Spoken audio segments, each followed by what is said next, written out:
Hello, everybody. Welcome back for another episode of the VOD Squad, where we take an agnostic approach to all things streaming. If it gets content to your eyes, we're probably going to talk about it at some point. So, hey, I'm Clyde. Today I'm joined with Michael Aston. Hello, everybody. I've got Jimmy down at the bottom. Hello, everyone. And Matthew Ross right there in the middle. You made a Matthew sandwich. Why did you have to do that? You gotta mix it up every once in a while. That's fine. Hey, so those of you that might just be tuning in, hop on over in the chat room, VOD Squad.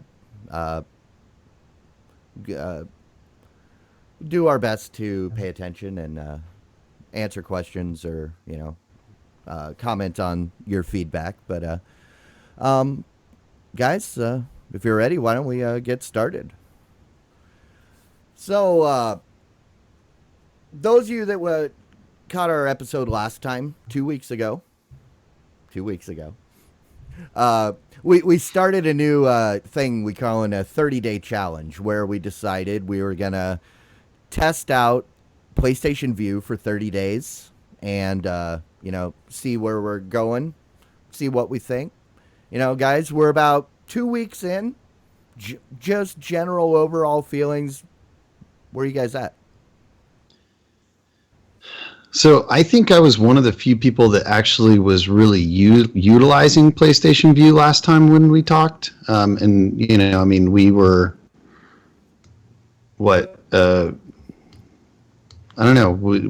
Had we even really started using it, or was it just kind of like we were like 2 days in or something like that, right? Last show was the last day of the month, so we were gonna essentially start it the next day. Right. Oh, I guess we talked in between a little bit about things, and so I was the only one that had started using it at that point. I am using it almost exclusively for Boise State football games. And so this last game, I tried to log in and use the PlayStation Vue to watch the game, but there was, as happens with football, scheduling conflicts. The game prior had been like rain delayed or something, so it was like an hour almost late.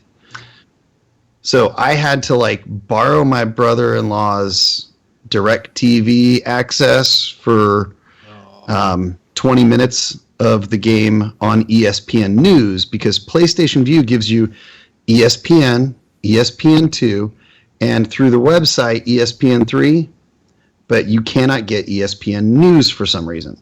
And so due to the delay, they had shown the first 20 minutes or so there. So I did that, but then I switched back over to the Vue to watch the game on ESPN2. It worked okay. It worked well. Was that okay? So was that PlayStation's fault for not having the ESPN News, or was that ESPN's fault for having too many freaking channels? I feel like the DirecTV offered it. I'm going to set this one on PlayStation Vue /ESPN. Okay. I don't know. Obviously, it comes down to that contract, right? So whatever they did to get that contract that way, that was the mistake. Okay. Well, I've been using it a little bit, and it's been working for me pretty well. I got a lot of opinions about the service, but I want to talk about signing up. Signing up was a real hassle for me, because at the time I wanted to sign up, the PlayStation Network was being DDoSed, which made signing up impossible for about 2 hours. Me trying to figure out why can't I do this? What's going on? I try to get partway through the sign up process, and then it hangs or closes the window and with an error and says, "Sorry, that service is no longer available." It's like, what do you mean it's no longer available? So I try again and again and again. Eventually, I went to one of the sites to check to see if the site is being attacked, and whoa! Right about when I started checking, yeah, the PlayStation Network was being hammered. I apparently this happens often with PlayStation. Yeah, sorry guys. I remember for the short period I had a PlayStation 3, I couldn't use it for, I swear it was more than a month, because it was useless when you couldn't log into PlayStation Network. Well, I gave it just a couple hours of not being used for a little bit, and then I came back and got signed in, got signed up, got my free trial because I couldn't get it without that, and so yeah, that's fine. And I've been using it ever since, and I have more opinions, but I might save those for later. Yeah, no, we don't want to give away too much right now. Plus, we're only, 2 weeks in? We still got another 2 weeks to go. What about you, Jimmy? Well, unfortunately, I've not had a chance to use it yet. It just kind of hit me schedule-wise. It just kind of hit me at a busy time, and just hadn't had time to do it. But I am still going to join in there and with you guys and give it a try. And hopefully, maybe by the next show, I'll have more of an opinion about it. All right. Well, I mean, don't feel too bad because I signed up for it right after the show last time. And then it was more than a week before I even opened the app. I mean, I opened it and then closed it, and then I've been doing other stuff, and I kept forgetting to go back. So, not signing up or signing up and not using it, I mean, maybe that says a lot. About, just personal, use. But, I mean, it's from what I've been at, it's not for everybody. Not everything is awesome. Some things are okay. I don't really know where I stand at the moment, but I mean, to me, the thing that seems the most compelling, and I haven't utilized it yet, but last time when I logged in, it has that little section of like your favorites or something like that. And I put in that my favorites were college football. And so hopefully, based on the text in the app, it sounds like what should happen is it should save those games for me to watch later. So yeah, that's the built-in DVR function, right? Exactly. Yeah. So if that actually works and is a viable solution, I'm going to be kind of excited about this, at least through the football season. The cost to me, like we got to look at the cost and see if it's going to be a long-term viable solution when you've got things like Hulu to get most of your shows. My big thing so far, and even before getting started, was the cost. Because if it's not everything that cable is, but it costs the same, as cable, why not do cable? But it's so much more than $40 with a cable. It really can is. be. You can. Oh, it so much is. Let me ask a question to the guys that have used it. Yeah. All right, so it streams live television, right? And you can do the VCR feature, right, where you can record your favorite TV shows or whatever. Essentially, if you mark a show as favorite, it's recorded, period. Right. And then does it also have a video on demand section? Every single channel that you go into, you can see all the. Let's, for example, I did a search for How Is It Made? And How's It Made was, hey, guess what? Science Channel is playing it live. It's being shown right now. Great. I can click on that. It also lists all the videos that are available on demand as well. Well, and the availability really depends on the channel. And the channel and the show. Just like the standalone apps for AMC and USA or whatever, where they have stuff available. They say stuff's available, but not everything's available. So, and it's really your mileage may vary, because everybody's got different interests, and so one thing. But if it's good. The one thing is that if it is on live TV and you record it, you can come back and get it whenever you want. The on-demand stuff, if it's on demand, you can get it right there. It's actually not so bad at that point of the interface. I like that. I have other issues with the interface, though. So yeah, and we'll definitely get into that a little bit more in depth once we're done with that here in a couple weeks. But awesome, cool. Just wanted to check in. Why don't we move on into our feed? Let's see what's going on. So, guys, how excited are you that there is a second generation Echo Dot? There's a second generation. There's a second generation Echo Dot. Okay. So, as we were discussing before the show, before I read this article a second time, I didn't realize this was a second Echo Dot. I just saw it as, ooh, there's an Echo Dot. Apparently, I missed the first one. Yeah. I'm not certain this is actually that different than the first one, other than that it's available for sale for real on Amazon's website versus having to buy it with an Echo. Oh, and so the first one was a bundle thing. yes, and I'm also note that this one is in a nice different color too. I actually don't think there's anything different about it. I don't know where you're reading second generation about anywhere. It said in the hold on, let me go back to it. But Well, if it says the second generation, it might actually be something different Yeah. about it. Maybe a newer, faster hardware. It says right here, it was only a few months ago that Amazon introduced the Echo Dot, and then blah blah blah. Now it's back with a new updated version. And then, Okay. but so here's the thing. And maybe you can tell me. So this one talks about basically they want you to buy multiples. They want you to spread them out throughout the house. And then they've got a feature that allows they all work together, right? So then it knows if you're talking to it in the one in the bedroom, it will make sure to answer you from the one that you are near. Yeah. Was that like originally with the original one, or do you know? I've never been an Echo owner. Oh, okay. So I don't know. Well, I didn't know what you'd read up on it. I have an Echo and really absolutely love it. I've not used the Dot, not really been terribly interested in it. It does start to kind of meet the needs of what I wish the Echo could do, like the weaknesses of the Echo are starting to get filled there. For me, the problem with the Echo is that there's not really good functionality or really any kind of functionality for having like a bunch of different Echoes that can do a bunch of different things at once.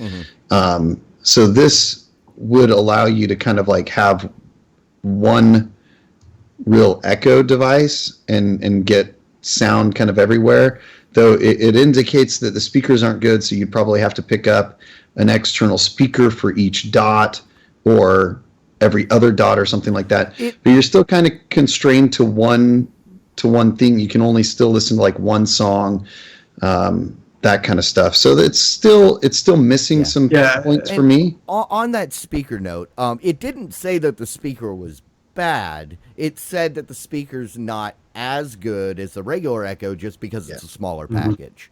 Right. But Right, and I think too what they're really going after here, they're going after the smart home type things, and so they're making the Dot where it'll interface and kind of be like a smart home hub. Yep. That way you could turn on lights from any room in the house. Also, too, I noticed in the article it says you can buy a 6-pack of these. you can also buy a 12-pack. You buy 5 and get 1 free, or a 12-pack. You buy 10, you get 2 free. 2 So for $500, you'll get 12. Oy vey. I mean, if you got a really killer home automation system, I suppose that might be worth adding to. But I mean, that's about what you would probably pay for most of the other features for your home automation system, and that's what you pay to just add voice functionality in every room. It seems a little steep, but I don't know. I think it's definitely interesting and compelling to me, though. It feels like a little expensive for what I feel like I'm really getting, which is an extra microphone to me. That's what I see as the value from it. A while back, I had seen there were these little sensors. I don't know if they ever hit the market. I saw them at CES, but they were basically this little wireless sensor that you would put in your room. You'd put in each room of the house, and it would communicate back to a central computer, so to speak, giving you your smart house. Those things were $100 a piece. So Right. in comparison, this actually potentially does more in the fact that it speaks back to you. It answers Yeah. your questions. It can order stuff if you're part of the, you're in the Amazon ecosystem at half the price. So from that standpoint, hey, not a bad deal. If you're looking to have a smart house, you're not creeped out by the idea, pick up a 12-pack. I think for me, what I'd like to see kind of the next evolution is like a well type, like something that goes like in a well, like a light that I could put it, like actually build it into each room so that. So what you're saying is Google needs to add this functionality to their smoke detectors. Absolutely. That would be brilliant. Yeah. You put it in every room. You've got a speaker in every room that you can tell it what you want, and you never have to worry about where you're And at. on the plus side, if you're on fire, it will tell you. That's right. We interrupt this music broadcast to let you know you're on fire. Exactly. All Maybe right. it could change the song to like Fire Starter or something like that whenever there's a fire. Edgar Brown, Fire, if you know that song. There you go. Look it up after the fact. Kids, ask your parents. Oh, I would always have with, the talking heads burning down the house. There you go. All right. Hey, Michael, I'm going to send this over to you. There's a new Apple TV OS. What's up with that? Yeah, I mean, obviously this is the season for for Apple to be making their announcements, and so they've announced the release of their newest TV OS for the Apple TV. This is 10, and so it adds some features. It's a pretty minor iterative type update. It sounds like, but a couple of the key points are better Siri, which the key here is that it's able to take a lot more complex commands like compound sentences that would have not compound sentences, but compound commands that have multiple keywords and be able to string those together. So their example in the article on TechCrunch is show me gangster movies from the 80s. So now it's going to see that it's related to the 80s and gangster movies, and it's going to give you both rather than just say, show me gangster movies. So what it's doing is it's finally doing OK Google, where it understands context. Well, not to be an Apple fired. hater, but that seems to be that's the sound of Apple this year is we're getting back on par with what everybody else is doing. Yeah, that's exactly what it is to me. Siri now operates a lot more like Google's voice search. Another feature that they added was dark mode. So you can, like his example again, a projector. So I use a projector, or at least used a projector in my movie theater. So nice to be able to not have this bright white glaring screen. Automation with things like Apple Music and photos and stuff like that has been improved. But I guess one of the other big things is the remote. The Apple remote now has push functionality to your Apple remote app on your phone for things like passwords. So if you go to something that needs a password, it'll automatically bring that up on your phone. So you can type the password in instead of having to use an actual remote and arrow around all over the screen. That's cool. That's about the only time I like using my phone.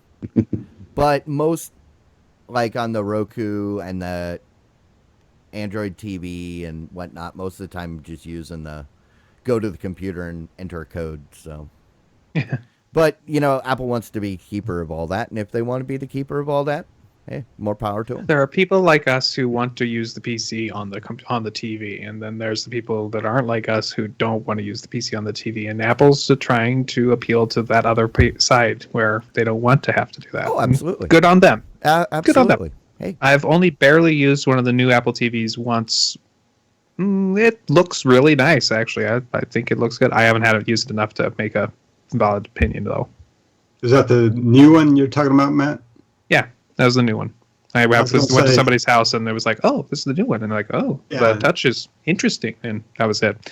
Although I've had lots of people tell me that they still can't talk to Siri. I don't know about this newer version, but Siri just has all kinds of issues when you're trying to talk to her. So And we'll see. And Skills Cat made an interesting point in the fact that are they calling this iOS, or is they calling this tvOS 10 just to match iOS 10? Or did they skip? Did they skip it? Is this actually tvOS no. 10? You don't understand. They actually had that many versions. They just didn't release them. No, they probably skipped a match. But then they put out WatchOS 3. I know. All right. All right. Next up, we've got Twitter on the air. Yes. Okay. Guess what, everybody? We've got a brand new television channel for you. Twitter is going to be bringing you some of its new streaming content to the various TV boxes, including the Apple TV, the Amazon TV, and the Xbox One, and maybe more in the future. And that's right. I said Twitter on TV. They actually paid, apparently, the rumor is they paid about was it million or $1 billion? I can't remember what it said. Yeah, $10 million so they could stream the Thursday night football preseason on Twitter.com, on the Twitter accounts, which nobody thinks about while going to this. But now that it's actually a destination on set-top boxes, could Twitter become an actual channel? Could this actually become a real competitor in the field, especially with big things like the NFL? I don't know. Well, that's the nice thing about the world today is doesn't matter. You can't have too many channels, right? Anybody could. We're on an amazing channel that was created by a guy that just said, "Hey, I'm going to do this." So part of me is like going, "Go Twitter!" Absolutely. Yeah. I've never used Twitter, but I might watch something if they're streaming something that's good. Sure. Absolutely. Yeah. Rock on. Yeah, it's it kind of coincides with an article I found about Twitch. So we view Twitch as the gaming source, right? Live for live gaming.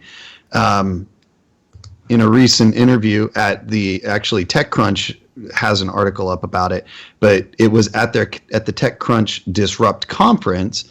The founder of Twitch went on to discuss what exactly their strategy was and where they were going.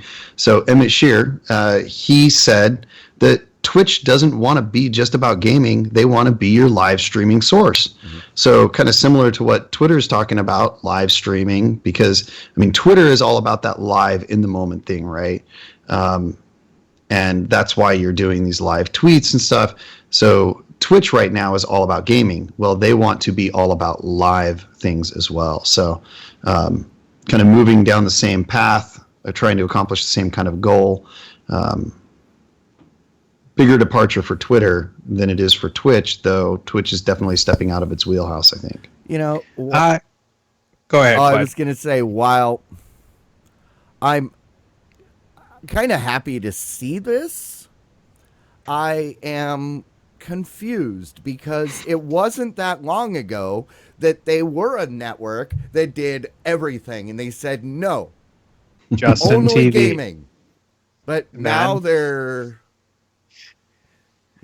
Please see Brian Brushwood's rant about this subject on Cord Killers to know the full story. Yeah, I remember. That's what happens when you get bought by a big company like Amazon, though, right? Yeah. Eventually Amazon's gonna start to want a little bit more out of this thing that they spent $1 billion on, and they want to start seeing that revenue coming in and seeing it be significant revenue to recoup those expenses. And I think while Twitch is doing a great job in the gaming area, getting to the point where it's producing enough money to justify $1 billion valuation and provide a continual revenue stream there for Amazon that's impactful, I don't know that gaming is going to really be that source. And so I think Amazon's looking at it and saying, hey, let's make this all live streaming. Mm-hmm. Well, and if you want another example, just look at Woot. if any of you remember Woot back in the early days, like 07, 08, back then when it was just absolute chaos and mayhem, and it was so awesome. You could just get stupid stuff or get stupid stuff for stupid cheap, you know? Bag of But then crap. Amazon bought 'em, and then it just became less fun because it was Yeah. more about profit and kind of. Although from that article, I do want to point out my favorite line in there. If we'd held out longer, could we have made more money? Probably. It's all about the money in the end. But Well, yeah. I mean, I would debate that, but that's a whole nother story, right? Yeah. Like talking about the valuation and profitization of it. So I'll let it slide. alrighty. Oh, did anybody else have anything else? Should we move on? I think we that should was move it. on to our. We can move on. All right. Well, this is the point where we get down and dirty in the deep dive. We discuss our topic du jour, a la mode, if you want. This week, what are we talking about this week? This week, we've decided that we're going to be discussing the very wide range of smart TVs that are in the world because everybody's got one. Almost You everybody's sure got about one. that? I'm not sure if that's something I would have agreed to. Well, I think everybody's got one because I don't think they sell them that aren't smart TVs anymore. Oh, So if you've bought one in the past 5 years, it's got to be a smart TV. We did our first episode about the Roku, and I heard at least Matt and I think Clyde also said that Roku is kind of the standard to measure everything by. And that's fair from the perspective of the Roku is the leader in streaming devices. Mm-hmm. For me, however, I kind of measure every device I try against my smart TV because it's built in, it's there, and that's what I would be using if I didn't buy any of those other devices. So, oh yeah, and I mean everybody's got a different metric from a personal standpoint. What we were talking more from an industry standpoint. yeah. But no, absolutely. I mean, so for some of you that are out there and you haven't been paying attention for the last 5 years, 6, 7 years. When was the first smart TVs? Were like 08, 2010 in there someplace? Earlier than that. Yeah. Well, I'm talking like actual smart, not, but no, then I guess we need to define that. They've got these things where the operating system's built in. What is the deal with that? Okay, well, let's go ahead and talk a little bit about this. I mean, what defines a smart TV? Because even your really, really, really kind of dumb TV but still can launch Netflix is technically running an app. Mm-hmm. So that's the question. Are there any dumb TVs? Well, my question, real briefly, and it's only philosophical. Are there any more dumb TVs out there that aren't called monitors? Oh, I don't know. So the difference between a TV and a monitor is the inclusion of a tuner. Right. So anything beyond that that has like application functionality would then be considered a smart TV. There are different levels of smartness. Just like, but right. A dumb TV would just be a TV with a tuner. So, by my opinion, the chunk of the monitors that are just monitors, and the chunk of the TVs that are smart TVs, and the little bit in the middle that is the regular dumb TVs is getting smaller and smaller and smaller, smaller. Well, so that makes sense to why we need to talk about smart TVs. I completely agree. But you are also saying, well, is it a smart TV if I could just launch Netflix? And I would say yes. Technically, yeah. Yeah. Yeah. Yeah, I tend to agree with what SkillsCat in the chat room says. The definition of smart TV is it uses internet and apps. Okay. Good call, SkillsCat. But yeah, no, I mean, because it really comes down to it. smart TVs can be a really good thing in certain situations, and they can be a really bad thing in other situations. The problem being that there is no real, there's no parity. There's no real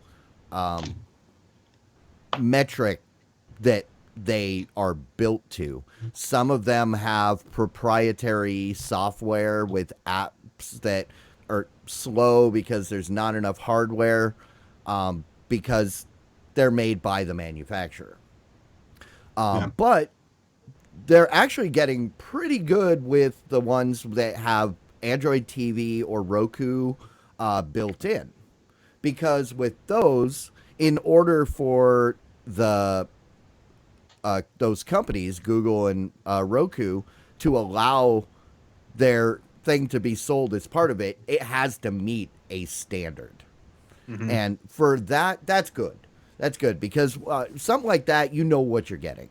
You're getting a TV with Roku built in. You're getting a TV with Android TV built in. You know, if one of the two is what you want, awesome. Yeah. But I'd be kind of wary when it comes to like the Panasonic Blu-ray player that I had, where it had Netflix, it had Rhapsody, it had all this stuff, but it was slow. It would take like 4 minutes just to boot into where the apps were. And you think they ever got updated? Nope. And that's, I think that's the crux of the whole thing, right? Is that's the weakest part, is that they, build it in with all this software, all this streaming software, just to say, oh, we've got Netflix too. Yep. Right. And then you never can update it, right? You're bound to that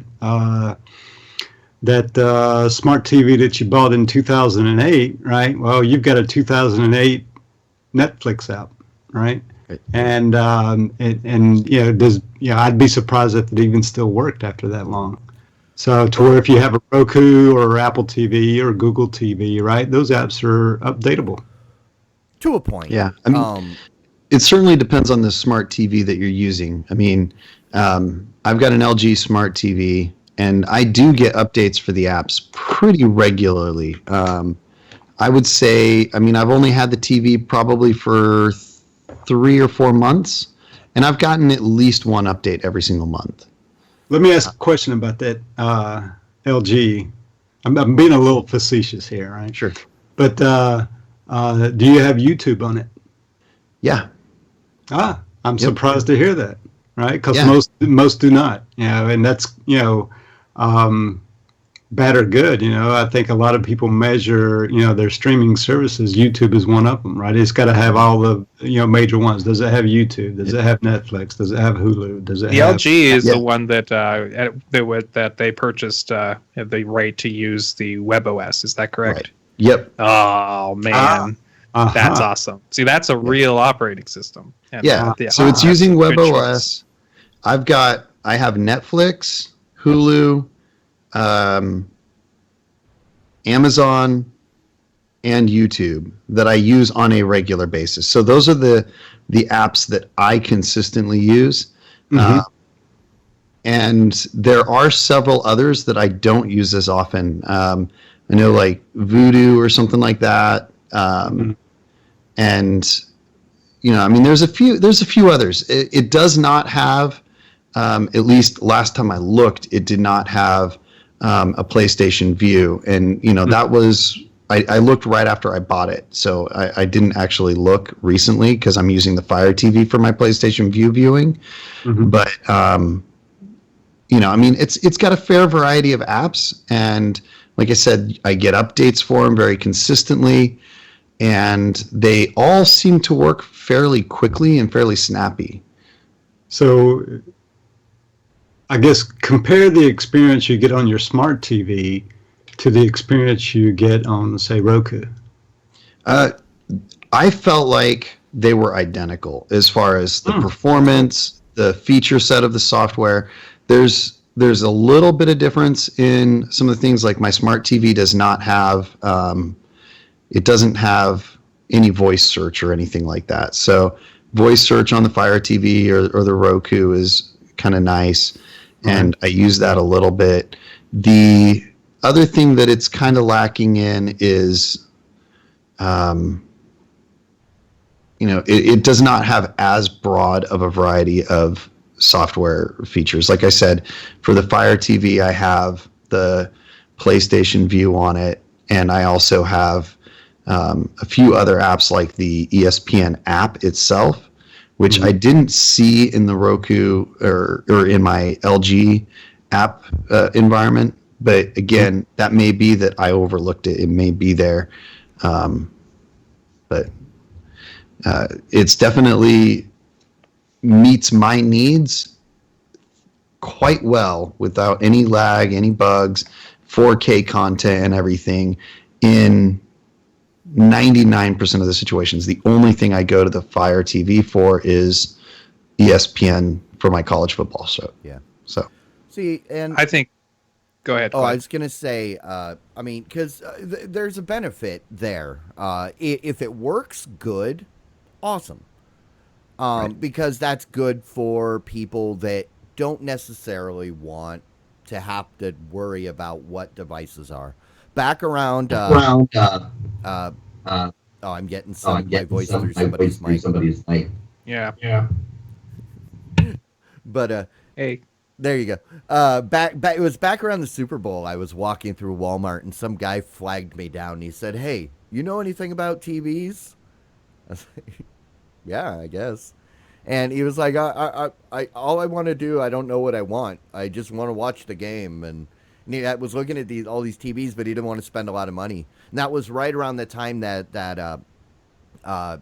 TCL 4K with the Roku built in, which is actually a really cool one because they took out the tuner, I believe. It correct me if I'm wrong, but it doesn't have the tuner. So it's just a monitor with Roku built in. And I asked him, I said, you know anything about Roku? And he goes, what is that? Does it let me watch Netflix? And I said, yeah. And he goes, oh, okay. What do I got to do? I just push the buttons on the remote, and I think it was like $350 for a 32-inch 4K or whatever like that. But smaller TV, but it's great TV. I think it's the same one that Brian Brushwood has. But for him, that was the selling point because he wasn't going to take the time to figure out, what are these extra boxes, and for someone along those lines, it serves multiple purposes, and if it gets too slow, they can always plug something else in later and forget about it. One tiny tangent. How many times have you been at the store and you've seen somebody looking at something in the electronics section, and there's somebody's like, I don't know what I want. I don't understand any of this. And they're like, oh, gosh, I could sell this much faster and better than the people who are at the store. Okay, then I have to leave that alone because otherwise I'd be there all night helping people buy stuff. Back to the subject. Put a pin in that because that is a conversation for another time. I could probably talk for an hour, but yeah, me too. But I have 3 TVs in the house. I have a what I wanted to start with is our first big TV we decided to purchase, our first flat screen TV. We decided let's go all in. Had big TV, big at the time, 50 inches, and we bought the HP Smart TV. That was a huge mistake because shortly afterwards they completely dropped support for this TV.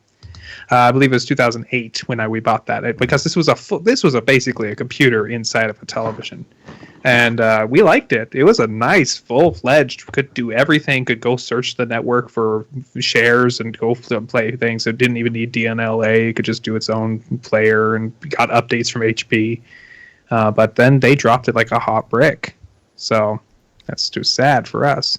And then the next thing is that we went.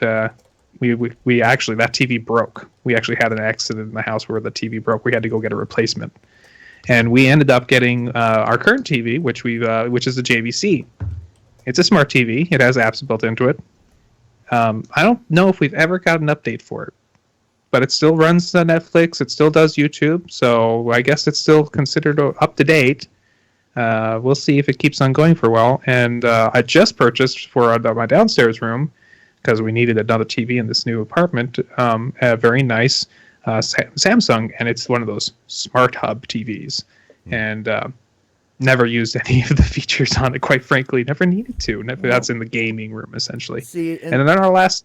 Go ahead. Oh, I was going to say the Samsung stuff is kind of going in another direction because they're slowly creating that walled garden that Apple already has to corral people in so that once you're in the ecosystem, you basically stay, because the features that you want, the apps that you use that are on all of their devices are only on their devices.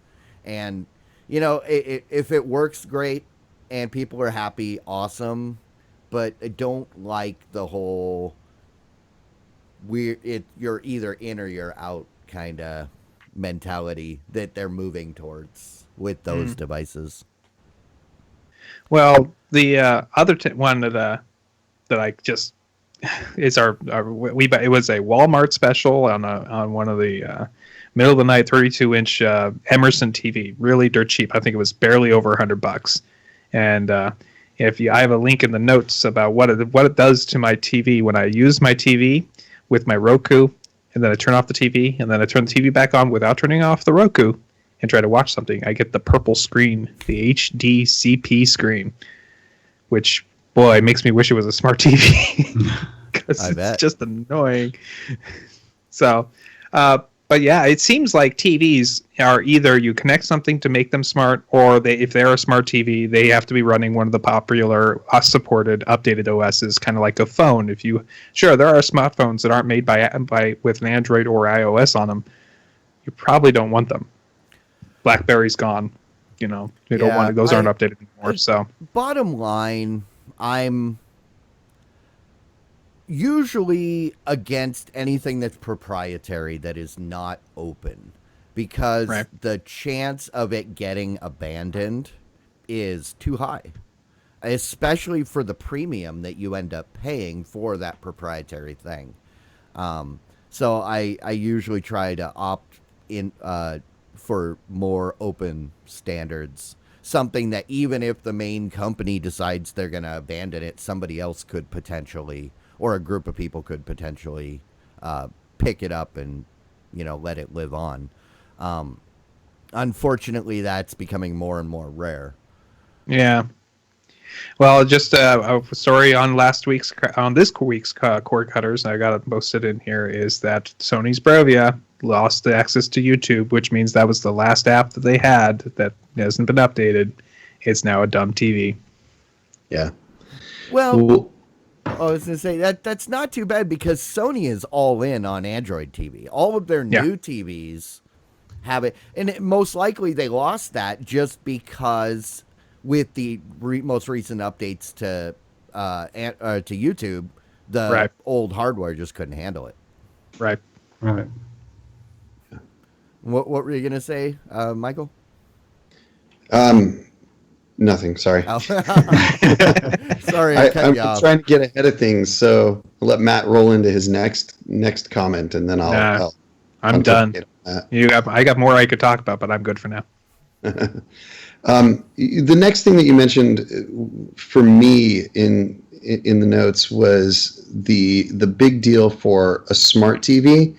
I come from, as I mentioned in previous episodes, a place where I like to build hardware. I like to make my own devices as much as possible.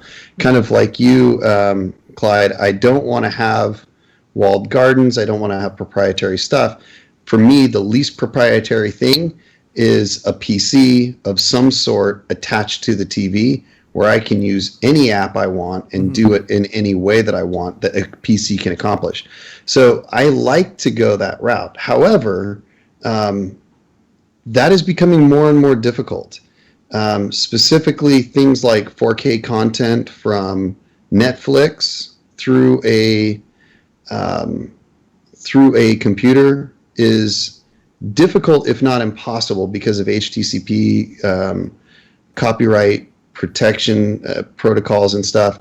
So what I'm finding is what you end up having as options are smart TVs and specific devices like Roku and Fire TV to provide that functionality.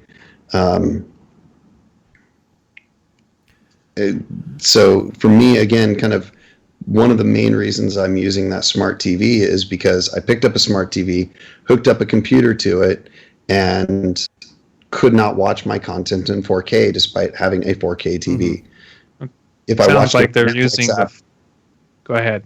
If I watched it on the Netflix app on the TV, it would work in 4K. It sounds like that is a good pigeonhole for the TV makers and to try to continue their use of those apps on their TVs. It does make sense because you can build it right in. And early on with things like 4K, there were no standards. So what a box externally might not work on anything.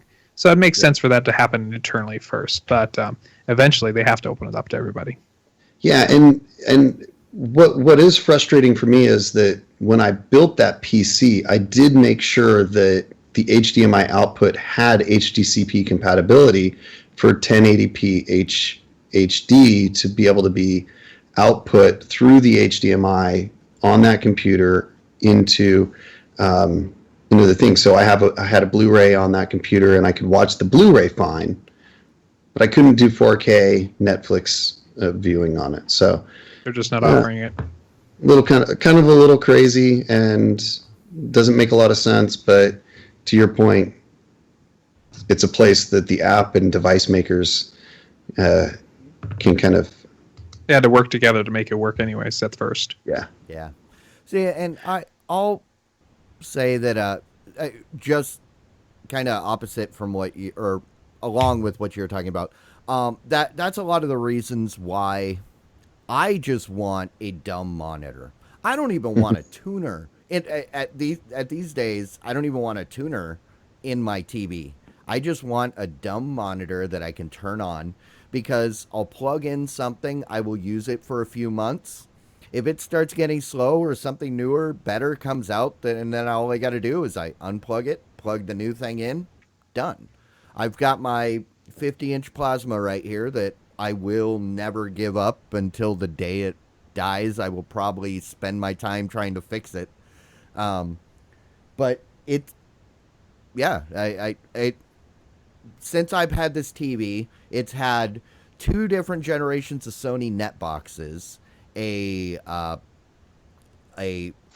boxy, couple versions of Xbox, the Xbox PC thing that's now Kodi, 2 different original Google TVs, 3 different Rokus, a couple different versions of Fire TV, and that's all in the span of a couple years, right? I mean, it's going back, I guess 6 years, but all with this one TV, and this one TV's got a couple more years on it. You know, it's a lot when the features of the device get out of date. It's a lot easier to just replace it for, $50 to $100 than buy a whole new TV, at what, $1,000 if you're buying something mid-range. Right. Right. I mean, I feel like the nice thing for me where I'm at right now, I've got my LG TV. I use the majority of the time I use that smart TV functionality to watch my episodes and stuff like that. I do have the Fire TV that I can use, and I use it for like I said, for football games and stuff. But at any point, if I feel like what that smart TV is offering is not up to par, I can always pick up a Roku or a new Fire TV and stuff, and update or upgrade in that way. So, I'm really happy with it. I like it a lot. I would say, having used a few smart TVs, thumbs up to LG. WebOS was a good choice. It works really well. It's a very efficient and effective solution. The only other smart TV I've used extensively is a Verizon a Vizio one, not Verizon, a Vizio one, and it wasn't bad, but it was definitely not as good as what I get with the LG. And I think Vizio is one of the reasons that I stayed away from Roku for a long time, because one of the smart TVs that I was using on a regular basis back in 2012 had a very their interface was similar, not exactly, but it was kind of a clone of Roku at that time, and I hated it. I just did not like the way the menus and stuff, and it was the way the Vizio did it. And Yeah.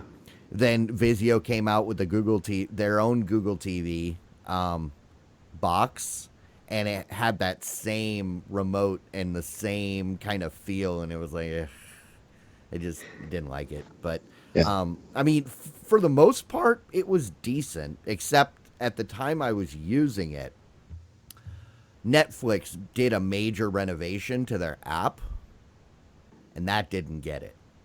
And Aw. yeah, it was like, okay. Sorry, dude, you're super excited that you bought this smart TV that does everything. Now Yeah. it does one less thing. Well, and I totally agree. If you buy your smart TV thinking of it as this is a smart TV, it's going to do everything for me, and that's great, and you kind of view that as part of what you're paying for, that's probably not the right attitude to go into it with. Like I said, I was really surprised and happy with how effective it was. I expected to use my computer for everything. Now I don't use the computer at all. It's not even hooked up to it anymore. But I think that if you go in with that perspective, you are bound to at some point be disappointed, like you said, when they don't update the app or something like that. But Well, I think that describes the weakness there, right? Yeah. Is that the weakness of smart TVs? I mean, and I've not bought, well, I did recently buy a smart TV, a Samsung one, but I don't really, it seems like it's got all the apps. It seems like it works okay. I just don't care for the user interface as well as I do, like, say, my Roku or my Apple TV, right? Both of those, work much better than the interface of the smart TV. Yeah.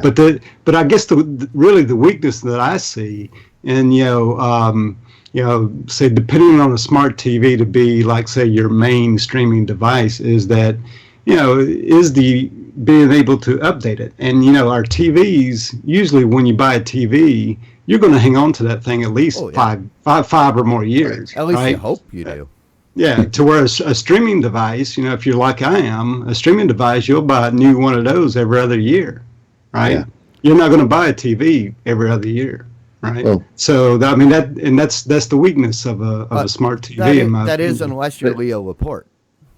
Well, yeah, of course. Well, but here's my counter argument is it a weakness because you bought a smart TV?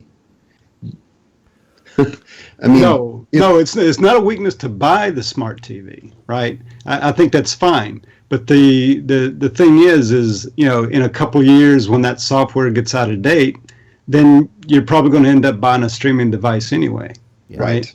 So that's the thing, right? So in other words, I don't think it's a bad decision to buy a smart TV.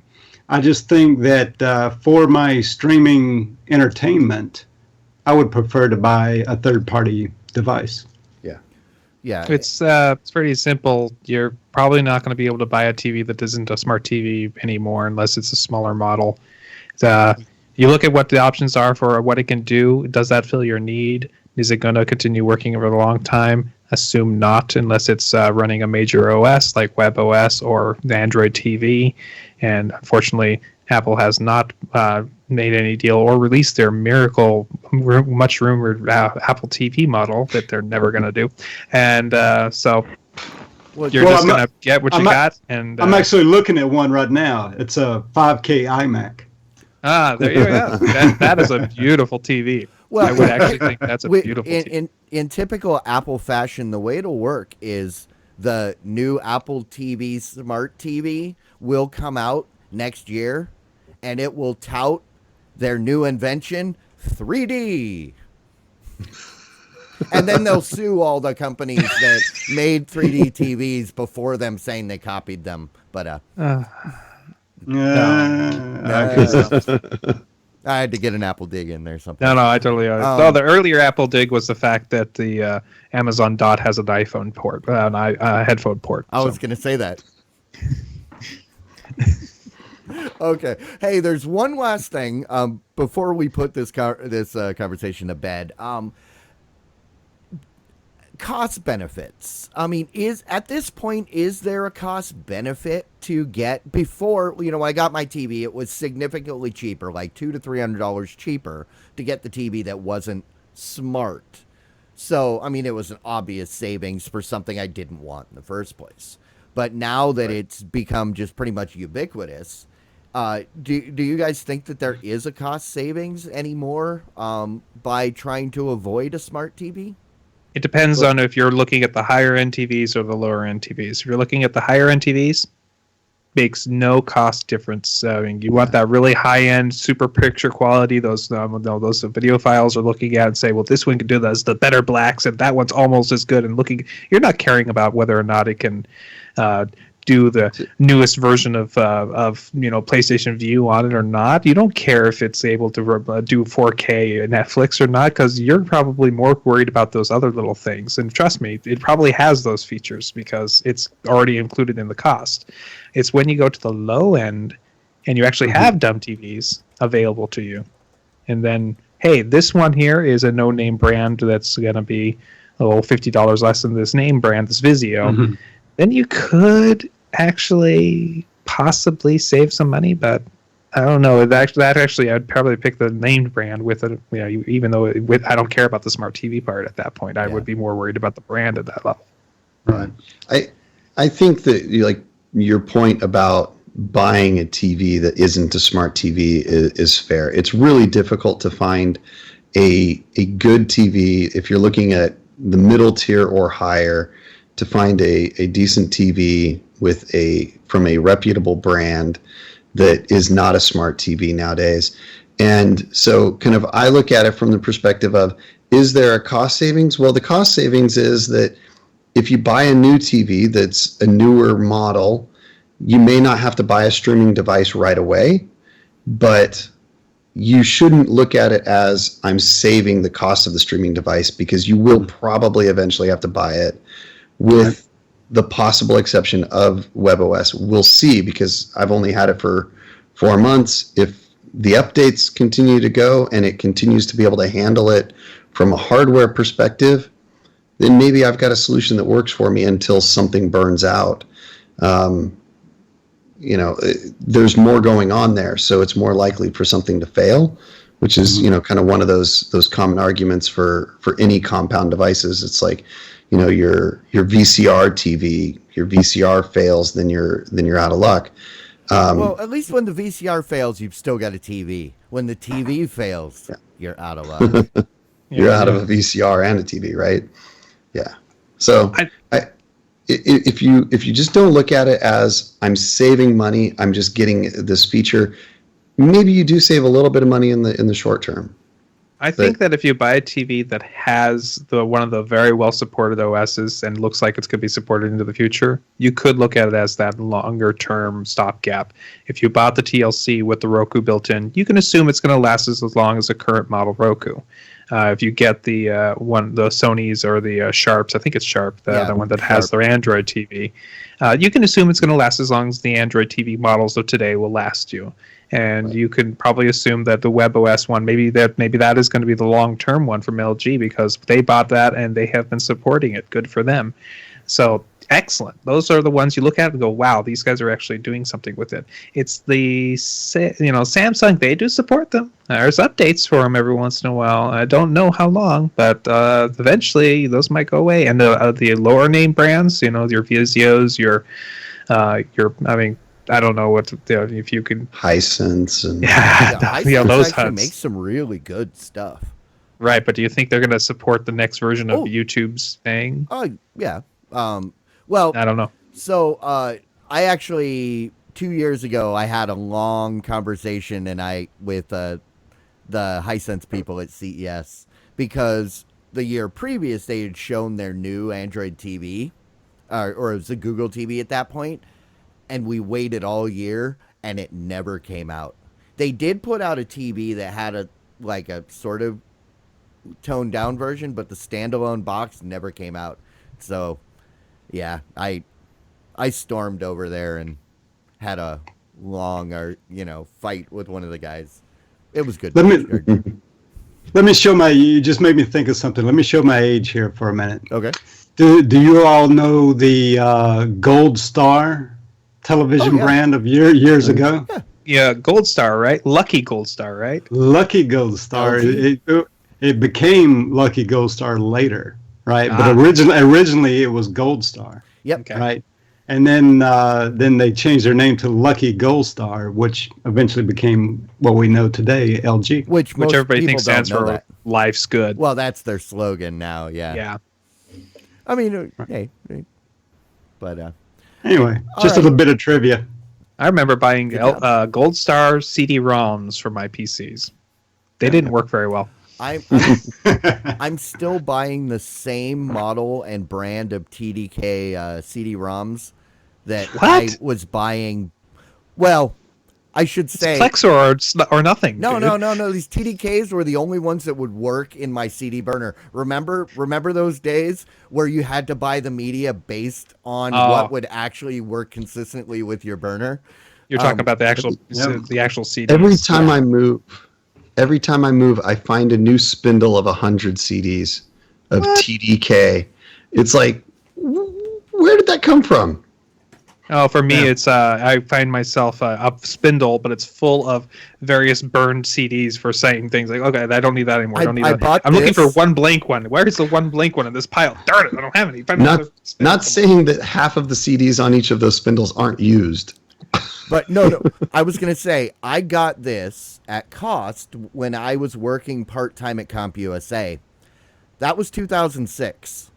Oh, I used those. 2006. I used been those. I 10 burned those years. things up.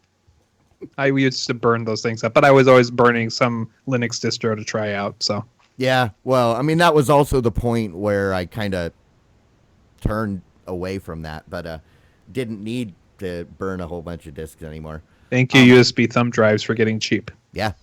All right, so let's go. Let's move on to our general consensus or thoughts.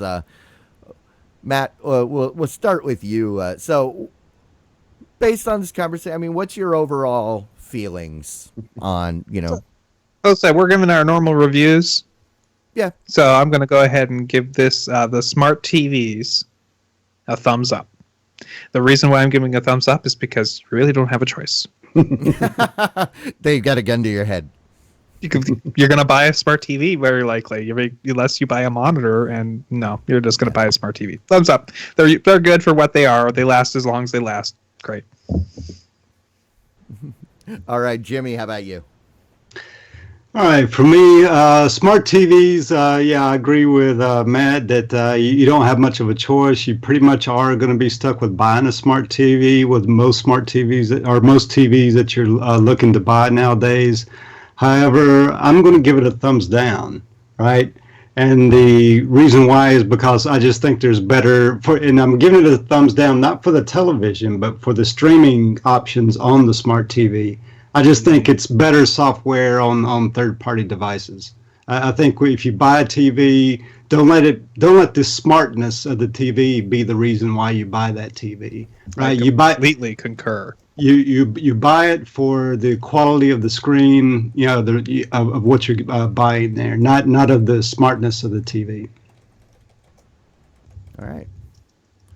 What about you, Michael? I'm gonna give 2 reviews. Smart TVs, in the middle, right? Like they're kind of hit and miss. LG Smart TV, thumbs up. Absolutely love my LG Smart TV. Like you said, I used the Verizon one over the summer. About 2 months ago, I spent a fair amount of time at my brother-in-law's and used his Vizio TV quite a bit there. and was thoroughly unimpressed. It wasn't awful, not unusable, but it was not anywhere near as good as the Roku or the Fire TV or using a computer or something. My LG with WebOS on it, absolutely love it. I don't see a lot of reason to go to an external device, and don't feel like I get much out of having the Fire TV other than there's a few additional apps that I don't have easy access to on the LG. And, again, I haven't looked really hard, so they may be there and I'm just overlooking them. So, Yeah. No, I hear you. And then for me, I'm probably going to say about, almost up, not quite halfway. Partly because, there's good, there's bad. It really depends what you're looking for and how you go into it. As we established, they're not for me. And trying to be agnostic, I don't want to put my own, kind of feelings or let my own feelings color this. But, for someone that's just buying a TV and it's installed and it's just part of the TV and they use it, awesome. Great. If you got the TV you wanted and it just happened to come with the smart thing, great. If you're buying the TV specifically because of the smart features, that's where you kind of start, because you could be getting into trouble. The only thing that I have to say there is if you're buying a smart TV and you're specific that you want the smart features, make sure you're getting something that is that's part of a standard like Roku or Google TV, because then there's a lot more incentive. The manufacturer has to make sure that they hit specific marks as far as hardware performance, and you're guaranteed that you're going to get at least the lifespan of the product that's currently out standalone. So, though that's kind of my my feelings. So, all right. Real quick, you guys want to move into some rants and raves before we get out of here? Sure. let's do. All right. Whoever wants to go first, take it away. Haha. I've just got a little bit of what's been going on with me is that I've been working hard at working at the school. School year started, coming home, taking care of business and things like that, and then I sit down after everybody's in bed, and I'm up for a little bit while, and I've just been turning on the computer, launching the Blizzard launcher, and I've been playing some Blizzard games until wee hours of the night. They've got a great lineup right now. They are an excellent time waster at the end of your day to unwind. If you like World of Warcraft, if you like Overwatch, if you like Heroes of the Storm, if you like Hearthstone, there are so many great things to do. So really enjoying that. Thank you, Blizzard, for making the end of my day stress free. And I can speak to that because every time I've signed on, or even just opened up the Battle.net launcher, you're logged in. Even though it does say you've been away for 11 hours. Oh, it's on while I'm at work. But, yeah. Rock on. How about you, Jimmy? So I will plug one of my new toys that I bought, especially for this podcast, right? I bought a new microphone. I bought the Blue Yeti. And boy, does it sound good. So that's it. That's what I've been speaking into, for the whole show. I think maybe even last show I had it as well. And I really like it, really enjoy it. And I had to, just the other night, the company I work for just had its, ended its first fiscal quarter. And one of the guys who was on my team got an award, so I had to do a recording, saying a little bit about his award and all. Mm-hmm. And so I used the phone to make that recording, make an MP3, and yeah, it does a good job. The sound quality on it's very good. And I think for podcasting, that kind of thing, or if you just want a better mic than what's built into your PC, then I would say it would work pretty good too for an amateur musician as well, singer or whatever, and doing voiceovers, that kind of thing.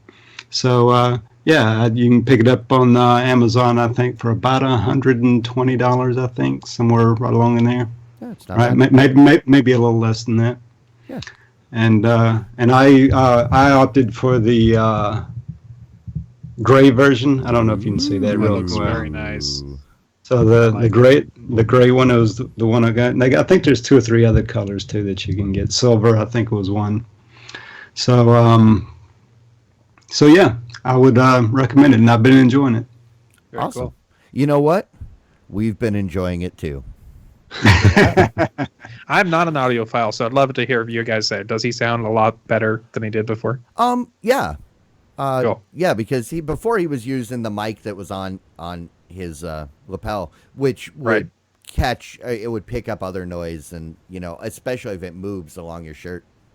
Right. Yeah, well, as most people have figured out, I don't have a fancy mic yet, and but I eyeballed it But- Yeti as well. Going So- back to the point that he was making, Mhm. any mic is better than the built-in mic. It's true. True. And I've got something better than that. If you want to hear the built-in mic, go to last time's episode, and you'll hear Matt. And then if you at the end when he switches After it we over, stopped. Oh, it was after. So yeah, watch last. Go to YouTube, subscribe, then you can watch the last episode, and then compare it. Come back, Talking watch this right into my episode when mic. it's up, and then you can write in and let him know, did it make a difference? Yeah, so I was talking right into my mic, and it was like, oh, it's going great. And everybody was like, hey, can you guys hear me pretty well? I was like, yeah, you sound fine. And then as we were going through the sound, does anybody hear a background hum? I don't know what that little noise is in the background. Who is it? Is that people would mute their mics to see if it was them? And it was up. It wasn't Michael, wasn't Jimmy, obviously wasn't Clyde. So I tried it on mine. It's like, yep, that's it. It's like, what is going on here? Yeah. So, and as we finished the show, and I went up to my settings in Skype and said, oh, you're using the mic that's built into your laptop. Well, and for Right the at the end of the record, show. right before we started, I could hear it, but I said, I don't have time to deal with this. We got to go. Let's go. Gotcha. We'll deal with it later. All right, Michael, what do you got? I got a bit of a rant. So this is college football season. I'm a big Boise State fan. Went to school there and love watching their football games. So rave, go Boise, and they've won their last 2 games, which is awesome. The rant though is living out of market. Well, even people that live in market are having a hard time getting the games this year. But the last game was aired on ESPN2. Mm-hmm. Thought I would be getting that through the PlayStation View, which is awesome, right?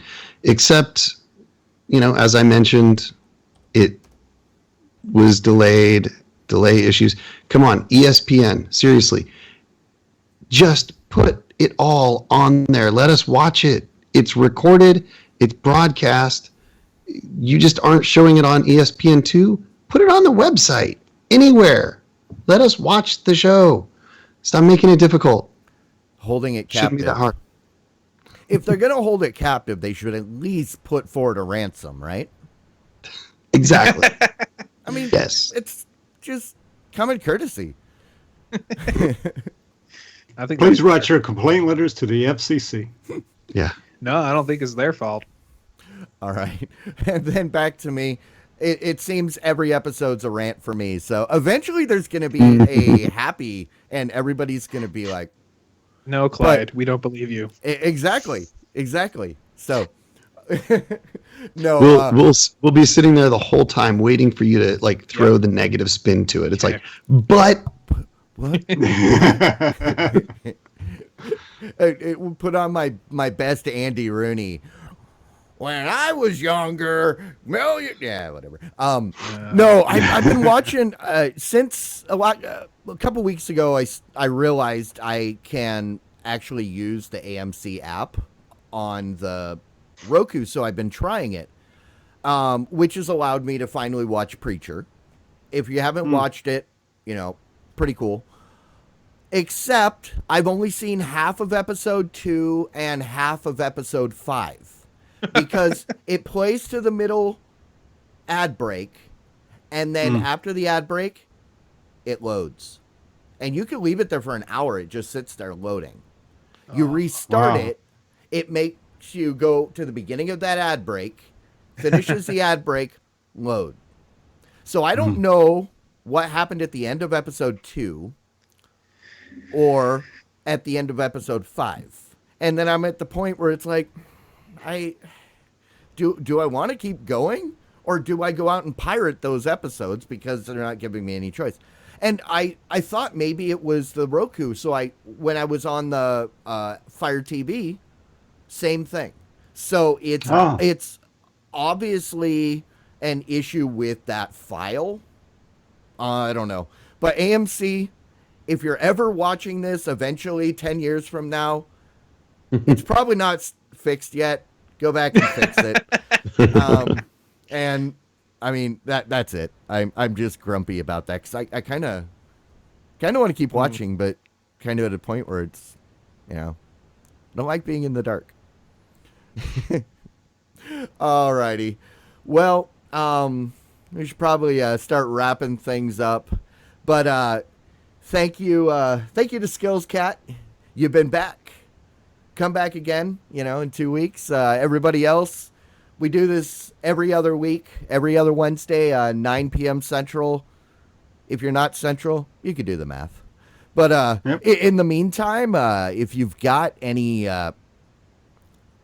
if you want, you can hit us up on Twitter. We're at the VOD Squad. Make sure it's the VOD Squad because there is a guy on there that is at VOD Squad. Maybe someday we can have him on the show. If he's watching this right now, we want you to be a fan. Come on over. But don't go screaming at him if you got angry stuff or whatever you want to talk to us about the show. The VOD Squad. Also, if you've got any suggestions, I was gonna say feedback. I was going to say, if you've got compliments or comments, the VOD Squad. Any complaints, that's not Twitter. Just VOD Squad. Oh, okay. Good idea. Good idea. But also, if you've got any, we're still tweaking things. We're figuring things out. You have anything to contribute? Any ideas? Any thoughts? Whatever. Drop us a line at we're thevodsquad@gmail.com. That's pretty simple.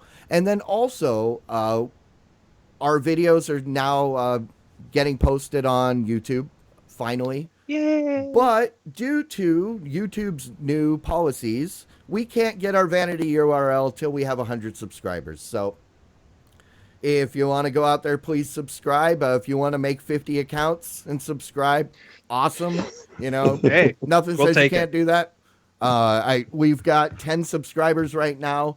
9 of them are probably us, and 1 is Skills Cat. Skills so Cat, you're awesome. Hey, thank you, Skills Cat. Thank you. You are making this possible.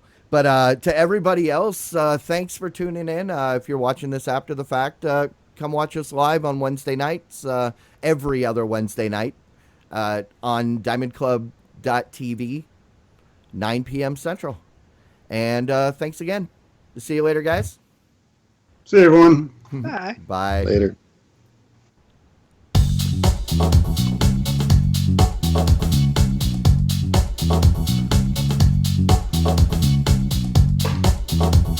You guys can't see me dancing. Yeah. Are you dancing to the music? Always. Yeah, And I this dance to the conversation music is on the video. too. Oh, good. I dance to the music too, but I can't. I don't know if anybody can see us. Can you hear the music now? But what I want to know, are you our boogeyman? I got the Oy boogie. vey.